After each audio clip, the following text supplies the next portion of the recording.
Салам, менин жаш досум. Бүгүн биз Сулайман жана Дыйкан деген жомокту окуйбуз. Жер бетинде өскөн бак-дарак, өсүмдүктөр, жан-жаныбарлар бардыгы ааламдын падышасы так Сулайманга баш ийген экен.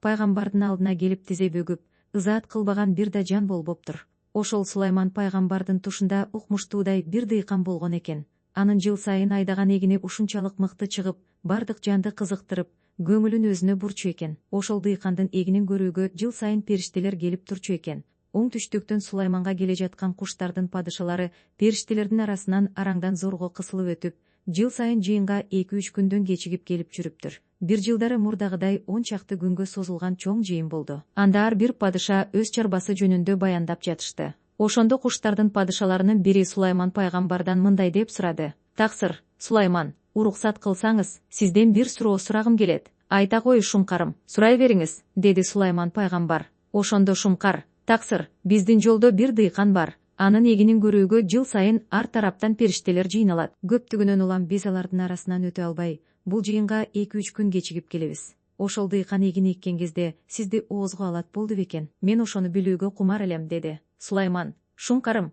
бул сурооңдун аныктыгын билип, келээрки жылы боло турган жыйында жооп берейин", деди да бардык падышаларды таратып жиберип, өзү баягы дыйканды издөөгө чыкты. Сыртка чыккандан кийин Шамалга: "Мени дыйканга жеткирген", деп буйрук берди. Шамал пайгамбардын айтканын экидейби, бир заматта аны дыйканга алып келип таштады. Дыйкан Сулайман пайгамбарды таанып салам берди. Пайгамбар саламды алик алып, өзүнүн эмнеге келгенин айтты. Дыйкан кубанып, али урла элек буудайын көрсөттү. Сулайман пайгамбар дыйкандын бул эмгегине ыраазы болуп: "Сиз өтө эмгекчил адам экенсиз. Экен эгиниң мыкты чыгыптыр. Муну көрүүгө ааламдагы жандуу жансыз макулуктардын баары чогулат деп уктум. Сиз сепкен кезде эмне деп айтасыз?" деп сурады. "Бисмилля, кара казан толсун, сары чүрпөлөрүм тойсун деймин". Дыйкан Сулайманды оозуна да алган жок. Буга Сулайман пайгамбардын ачуусу келип жер, суу, буудайга барды да: "Буудай сен эмдиги жылы өнбөгүн? Жер, сен канча буудай сепсе да өндүрбөй сал, суу 40 кес төмөн түшүп кет", деген буйругун берди. Дыйкан бул окуяны билди да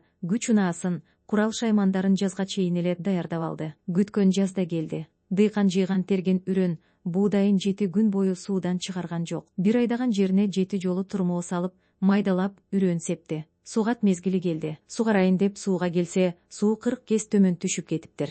Дыйкан чуркап үйүнө жетти да ара менен балтасын алып, жоон жыгачты кесе баштады. Акыры кесип болду да жонуна көтөрүп, араң дегенде кудуктун башына келди. Ошентип чыгырык орнотуп, бара жасап, айландыра баштады эле кудуктун суусу жогору көтөрүлүп, ошол аймакка тарады. Сууга канган эгин көктөп, баш ала баштады. Муну уккан периштелер мурдагыдан көп жыйналышты. Ошентип быйылда куштардын падышалары Сулайман пайгамбарга кечигип келишти. Жыйын бүткөндөн кийин куштардын падышаларынын бири туруп айтты: "Таксыр пайгамбар, былтыркы биз сураган дыйкан сизди оозуна алат бекен? Быйылкы өскөн эгинин көрсөңүз айрантан каласыз. Ал жерге жыйналган периштелерде да нысап жок. Ошолордун көптүгүнөн араңдан зорго өтүп, кечигип келип отурабыз", деди. Бул сөзгө ичинен ачуусу келген Сулайман Шамалга минип каарын төгүп, үрөн данга келип айтты: "Эмне үчүн сен менин буйругумду аткарган жоксуң? Мен чыкпа дебедим беле?" деп айкырды. "Таксыр, мен орундабаска чарам барбы? 7 күн сууга салып тумчуктурду, эсинден тандырды",